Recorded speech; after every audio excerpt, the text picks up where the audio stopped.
लेकिन देवरानी जेठानी के बीच की लड़ाई उन दोनों के अलावा अगर कोई जानता था तो वो थे उनके पति। उन दोनों में हमेशा ही लड़ाई होती रहती थी, कभी खाने को लेकर तो कभी कपड़े को लेकर। ऐसे ही एक दिन सुष्मिता का पति वरुण अपनी पत्नी और अपनी भाभी शांति से कहता है, सुष्मिता भाभी और भैया, मैं सोच रहा था कि इस घर में एक नौकर रख लेते हैं, क्योंकि इस बड़े से घर में मेरी भाभी माँ और मेरी प्यारी पत्नी के अलावा और कोई नहीं रहता। इस घर की सफाई करने में इन दोनों का कितना समय बीत जाता है, ये हमारे लिए खाना कैसे बना पाएंगी। तो मैं सोच रहा हूँ कि इस घर में एक नौकर को ले आता हूँ। वरुण, आइडिया बुरा नहीं है, लेकिन इन दोनों का झगड़ा देखकर मुझे लगता है कि हमें 2 नौकर रखने चाहिए। भैया, इतना बजट कहाँ है कि हम 2 नौकर रख सके। अरे आजकल नौकर कितने महंगे हो गए हैं। ये बात तो है। ठीक है, फिर 1 नौकर रख लेते हैं। हाँ, इस घर में नौकर ले आओ, लेकिन 1 नहीं 2, क्योंकि जो नौकर मेरा काम करेगा मैं नहीं चाहती कि वही नौकर मेरी जेठानी का भी नौकर बनकर रहे। हाँ, मैं भी नहीं चाहती कि मेरा नौकर तेरा काम करे। हाँ, तो कह दीजिए ना जेठ जी को कि आपके लिए भी नौकर ले आए वो। हाँ, मेरा पति मेरे लिए नौकर तो ले ही आएगा ना, क्यों नहीं लाएगा। इस तरह दोनों के बीच एक बार फिर से झगड़ा हो जाता है। ये देख वरुण और विक्रम उन दोनों की लड़ाई में ना पड़ते हुए अपने अपने काम पर निकल जाते हैं, और काम पर जाते जाते दोनों भाई आपस में एक दूसरे से बात करते हैं। भैया, अगर यही हाल रहा तो हम लोगों को कभी भी खाना समय पर नहीं मिलने वाला। हाँ, तुम सही कह रहे हो वरुण, इसलिए आज शाम को ही हमें एक नौकर का बंदोबस्त करना होगा। इस तरह विक्रम और वरुण अपने काम पर चले जाते हैं, तो वहीं दूसरी तरफ सुष्मिता और शांति की बहस होती रहती है।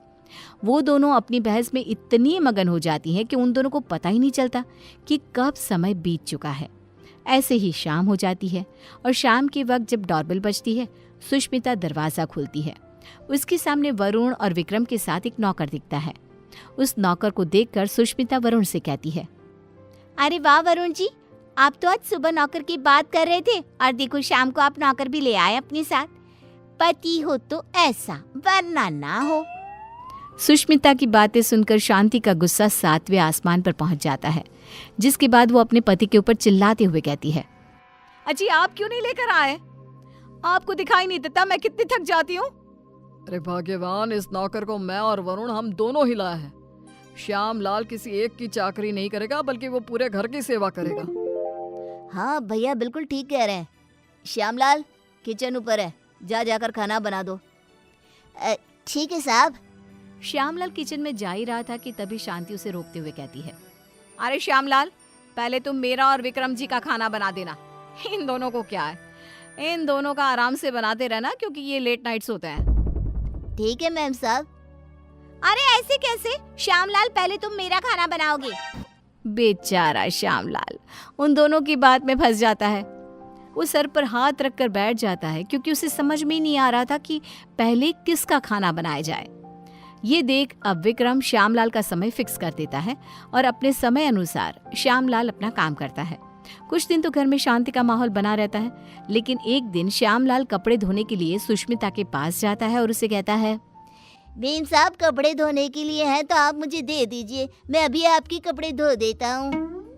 उसकी बात सुनकर शांति आती है और उसके ऊपर चिल्लाते हुए कहती है, श्यामलाल, तुम पहले मेरे कपड़े धोगे। अगर तुमने मेरे कपड़े नहीं धोए तो मैं तुम्हें नौकरी से निकाल दूंगी। जी, नाम तो आपका शांति है, लेकिन आपके अंदर ना शांति नहीं है बिल्कुल भी। अरे इस समय वो मेरे कपड़े धोएगा। हाँ, श्यामलाल उन दोनों की बातें सुनकर फिर से एक बार फंस जाता है। दुखी होते हुए कहता है, मैम साहब, आप दोनों ही मुझे अपने कपड़े दे दीजिए, मैं एक साथ कपड़े धो दूंगा। नहीं, हमारे कपड़े एक साथ नहीं धुलेंगे। नहीं, हमारे कपड़े एक साथ नहीं धुलेंगे। उनकी बात सुनकर श्यामलाल बेचारा एक बार फिर कंफ्यूज हो जाता है, और वहां से मुंह लटकाए नीचे किचन में जाकर काम करने लगता है। ऐसे ही समय बीतने लगता है, और एक दिन श्यामलाल शांति के कमरे में कुर्सी पर खड़ा होकर पंखे को रगड़ रगड़ के साफ कर रहा था। ये देख सुष्मिता नौकर के ऊपर चिल्लाते हुए कहती है, श्यामलाल, तुमने आज तक इस तरह से मेरे कमरे की सफाई तो नहीं करी। अरे ऐसी कौन सी मेहरबानी करी है जेठानी जी, जो तुम उनके कमरे की इतने अच्छे से सफाई कर रहे हो। श्यामलाल कुछ बोलता तभी शांति आ जाती है, और सुष्मिता को जवाब देते हुए कहती है, देवरानी जी, आप कुछ नहीं बोल सकती, क्योंकि अभी आपके कमरे की सफाई का समय नहीं आया है। तो आप मेरे कमरे में आकर अपना लेक्चर मत दो श्यामलाल को। सुष्मिता मुंह बनाते हुए वहां से अपने कमरे में चली जाती है। कुछ समय बाद श्यामलाल सुष्मिता के कमरे की सफाई करने आता है। सुष्मिता श्यामलाल से अपने दरवाजे को भी घिसवाती है और अपने शीशे को भी चमकवाती है। कभी अपने कमरे के फर्श को अच्छे से रगड़वाती है और इस तरह श्यामलाल पूरी तरह से फंस जाता है। उसे समझ में ही नहीं आ रहा था कि इन दोनों को कैसे संभाला जाए, लेकिन वो बेचारा करता भी क्या, मजबूर था। ऐसे ही एक दिन श्यामलाल बाजार से सब्जियां लेने जा रहा था।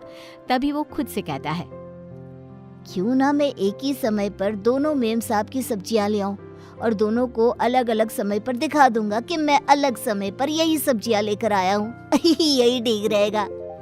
इस तरह श्यामलाल सब्जियों को लेकर आ जाता है, लेकिन जैसे ही वो घर में घुसता है वैसे ही उसके सामने सुष्मिता और शांति खड़ी होती है।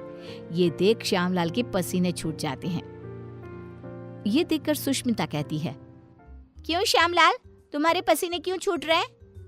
तुमने कोई गलत काम किया है क्या? श्यामलाल, मैंने कितनी बार मना किया था कि इसके काम के साथ मेरा काम नहीं करना, लेकिन तुमने फिर से वही किया ना जो तुम्हें नहीं करना था। इस तरह दोनों अब श्यामलाल को खरी खोटी सुनाने लगती है। और इतना सुनने के बाद कोई नौकर उनके घर में काम कर ले, ऐसा तो हो ही नहीं सकता। इसलिए श्यामलाल ने जवाब देते हुए उन दोनों से कहा, मेम साहब माफ करना, लेकिन मैं आपके घर में और काम नहीं कर सकता, क्योंकि एक ही काम दो बार करना बड़ा ही मुश्किल हो जाता है। अरे तो क्या तुम उसके पैसे नहीं ले रहे हो? उसकी ये बात सुनकर बेचारा श्यामलाल चुप हो जाता है और ना चाहते हुए भी उन दोनों का काम करना पड़ता है। अलग अलग समय पर एक ही काम 2 बार करता हुआ खुद को देख वो बहुत परेशान होता रहता है। परेशान होकर विक्रम और वरुण के पास जाता है और कहता है, साहब मैं और काम नहीं कर सकता, यहाँ एक ही काम 2 बार करना पड़ता है। अरे एक काम अगर कोई 2 बार करेगा तो परेशानी हो जाएगा ना, इसलिए मैंने अब ठान लिया है कि इतने कम पैसों में मैं नहीं काम करने वाला। अगर आपको काम करवाना है तो आप किसी दूसरे नौकर को ढूंढ लो। मैं तो यही सलाह देना चाहूंगा कि आप दोनों अपनी अपनी पत्नियों के लिए अलग अलग नौकर रखना, वरना उस बेचारे का भी मेरे जैसा ही हाल हो जाएगा। इतना कहकर श्यामलाल उनकी नौकरी उनको ही सौंप कर चला जाता है। इस तरह बेचारे वरुण और विक्रम परेशान हो जाते हैं। कुछ समय बाद उन दोनों की पत्नियां हॉल में आती है और अपने पतियों से कहती है, अरे श्यामलाल कहाँ है? अरे श्यामलाल कहाँ है?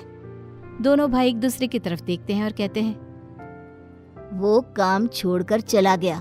तुम दोनों ने उसके नाक में दम कर रखा था। अच्छा, तो हम लोगों ने उसके नाक में दम कर रखा था तो तुमने उसको निकाल दिया ना, तो अब इस घर का काम तुम लोग ही करोगे। हाँ, मेरी देवरानी बिल्कुल सही कह रही है। अब इस पूरे घर का काम तुम लोगों को ही करना होगा। इतना कहकर दोनों देवरानी जिठानी चली जाती हैं। अब बेचारे वरुण और विक्रम दोनों को ही घर का काम करना पड़ता है। घर की सफाई, कपड़े धोते, बर्तन धोते,